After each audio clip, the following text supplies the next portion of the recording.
Sebagai makhluk hidup, pasti kalian selalu bernapas, bukan? Jika tidak bernapas, sel-sel yang ada pada tubuh kita akan berhenti bekerja. Wow, bahaya sekali bukan? Tapi, apa iya kegiatan yang selalu kita lakukan secara tidak sadar, seperti tidur, kita juga selalu bernapas? Tapi, kita belum mengenal sistem pernapasan lebih lanjut, bukan? Penasaran? Mari kita simak video kali ini yuk.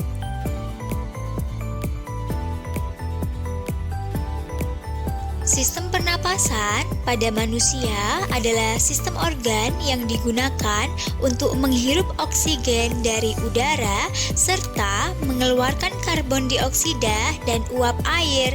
Dalam proses pernapasan, oksigen merupakan zat kebutuhan utama. Urutan saluran pernapasan adalah sebagai berikut, dimulai dari rongga hidung, kemudian faring, dilanjut dengan laring, kemudian ke trakea, selanjutnya bronkus, dilanjut dengan bronchiolus, selanjutnya alveolus, dan yang terakhir di paru-paru atau pulmo. Sel-sel pada tubuh makhluk hidup, terutama manusia, membutuhkan proses pertukaran udara untuk menjalankan aktivitasnya. Rongga hidung berlapis selaput lendir berfungsi untuk menangkap benda asing yang masuk lewat saluran pernapasan. Teka atau faring terletak di belakang rongga hidung dan mulut. Teka tersusun dari otot lurik dengan panjang kurang lebih 4 cm.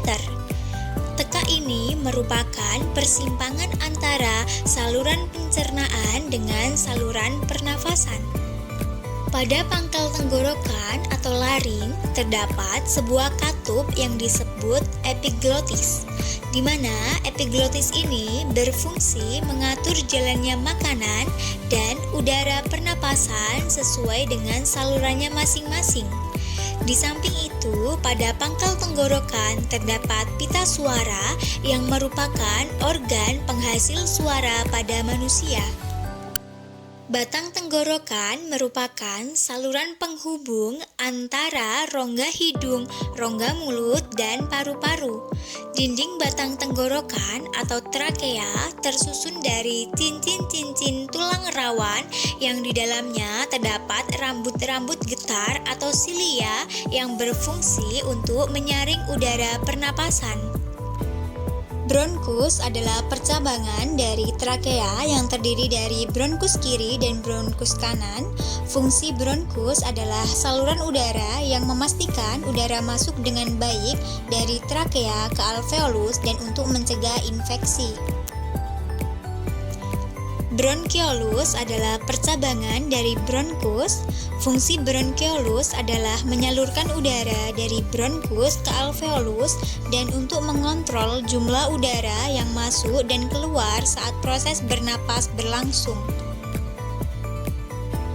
Alveolus merupakan struktur berbentuk bola-bola mungil atau gelembung paru-paru yang diliputi oleh pembuluh-pembuluh darah.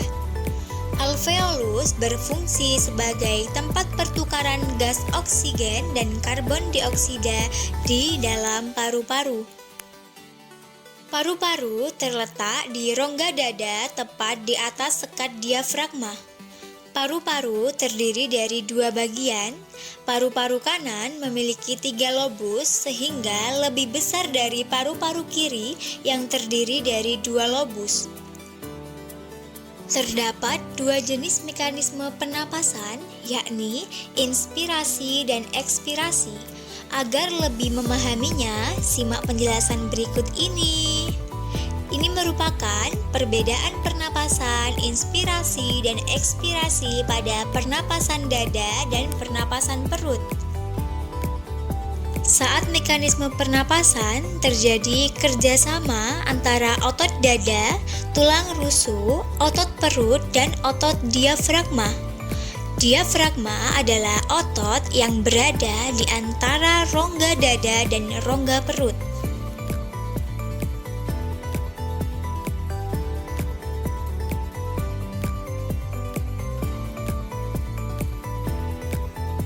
Pada saat inspirasi, otot dada dan diafragma berkontraksi. Volume dada membesar. Paru-paru mengembang. Lalu, udara masuk ke paru-paru. Bisa dilihat ya di videonya. Pada saat ekspirasi, diafragma dan otot dada berelaksasi. Volume rongga dada kembali normal atau mengecil. Paru-paru mengecil. Udara keluar dari paru-paru setelah berganti dengan CO2 di alveolus.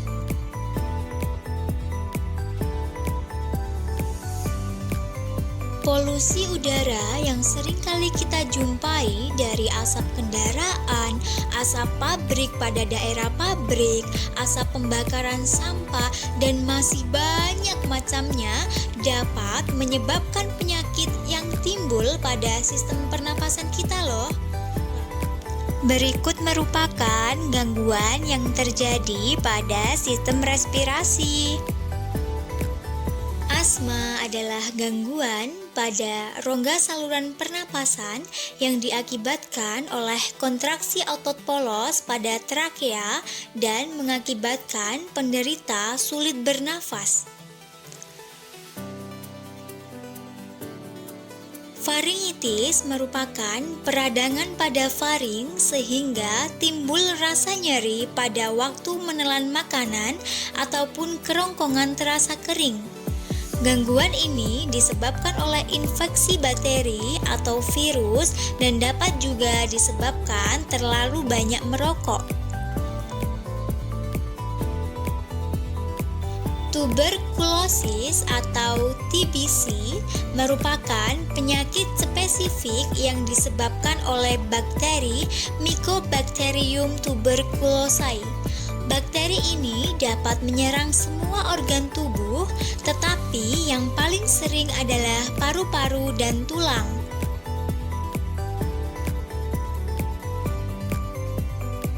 Nah, kalian sudah tahu berbagai macam gangguan pada sistem pernapasan bukan? Di mana masalah pernapasan bisa mengganggu aktivitas kita sehari-hari loh. Tapi jangan khawatir, dengan menjaga gaya hidup sehat, kita bisa memiliki sistem pernapasan yang kuat. Yuk simak tipsnya.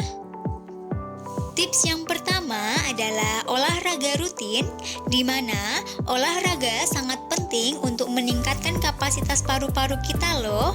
Pilih olahraga yang kamu sukai seperti jalan sehat dan bersepeda, serta jangan lupa lakukan secara teratur ya teman-teman.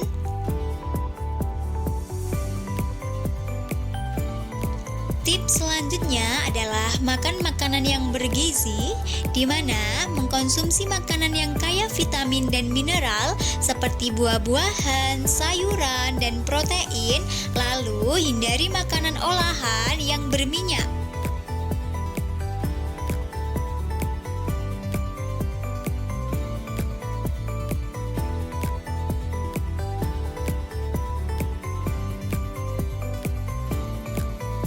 Tips selanjutnya yaitu minum air putih yang cukup, di mana air membantu menjaga lendir di saluran pernapasan tetap encer sehingga lebih mudah dikeluarkan.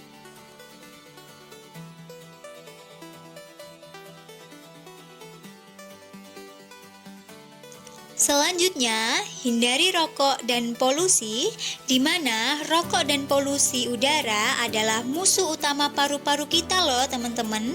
Hindari kedua hal tersebut untuk menjaga kesehatan pernapasan kita.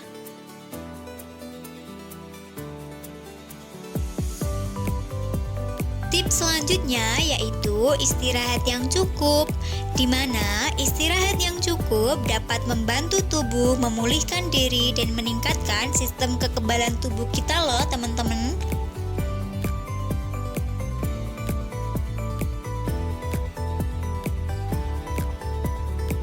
Sekarang kita sudah tahu kan teman-teman, dengan menerapkan tips-tips di atas, kita bisa menjaga sistem pernapasan agar tetap sehat. Ingat, kesehatan adalah harta yang tak ternilai. Yuk, mulai hidup sehat dari sekarang agar kesehatan sistem pernapasan kita tetap terjaga.